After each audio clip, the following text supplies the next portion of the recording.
नमस्कार. हांव चंद्रिका मल्ल्या. विश्व कोंकणी वाहिनीचे सर्व वीक्षकांक आत्मीय स्वागत. विश्व कोंकणी केंद्र कीर्ती मंदिरांतले कोंकणी माणिक ह्या सरणींतू आज सिद्धी समाजाचो मुखेली दियोग बस्त्यांव सिद्धी हांगेले वळख दितस. सिद्धी समाजांतू सेवा भावनेन वावुरपी एक मुखेल आदर्श व्यक्ती दियोग बस्त्यांव सिद्धी. दियोगान सामाजिक समावेश, शिक्षण आणि आर्थिक विकासा सारकिल्ल्या प्रश्नांचेर वावुरपाक एक माचयेर उपलब्ध करून दिली.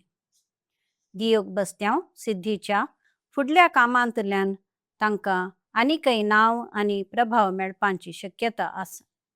तांच्या योगदानांतल्यान फुडल्या पिळगेक सिद्धी संस्कृती सांबाळून दवरपाक खूब महत्व आसा. दियोगाचो जल्म 1 जानेवारी 1949 वर्सांतू हळयाळ तालुकाच्या नागशेट्टीकोप्पा ह्या ल्हानशा गांवांतू बस्त्यांव सिद्धी आनी कोसेसांव सिद्धी दंपतीले ल्हान कुटुंबांतू जालो. तांकां फकत प्राथमीक मेरेन शिक्षण मेळ्ळें. उपरांत तांचे कुटुंब किरावत्तीच्या ತೊಟ್ಟಿಲುಗುಂಡಿ वठारांतू स्थळांतरीत जाल्ले. ती सुवात तांची कर्मभूमी जाल्ली. सिद्धी लोक रानांच्या वाठारांनी झोपड्यान रावताले आसून जमीनदारांच्या घरांतू दिसभर वावुरताले जाल्यार तांकां जमीन नाशिल्ली.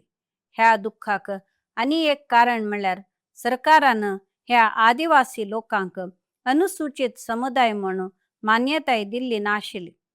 दियोग मुखार आयले आनी ह्या कारणा खातीर झगडले देखून समाज तांकां खूब मान दिता. तांणी प्रवास केलो, सत्तांत आशिल्ल्या लोकांक मेळ्ळे. श्री आर.व्ही. देशपांडे सारक्या राजकीय फुडाऱ्यांचो तांकां आदार मेळ्ळो आनी सिद्धी समुदायाक अनुसूचित जमातीचो दर्जो मेळोवन दिवपा खातीर यशस्वीपणान झगडले. दियोग बस्त्यांव सिद्धीक तांच्या आदिवासी समाज सेवे खातीर वाल्मिकी पुरस्कारान भोवमानीत केला. तांणी हळयाळ लार्ज सायज आदिवासी मल्टीपर्पज सोसायटीचो अध्यक्ष म्हणून वावर केला. स्टेट कोऑपरेटिव्ह महामंडळाचो संचालक म्हणून काम केला. 12 ऑगस्ट 2021 इसवींतू तांणी देवाधीन जाल्लीं. विश्व कोंकणी केंद्र आनी समस्त कोंकणी समुदायातर्फेन दियोग बस्त्यांव सिद्धी हांगेलो आठव करता ती नमस्कार.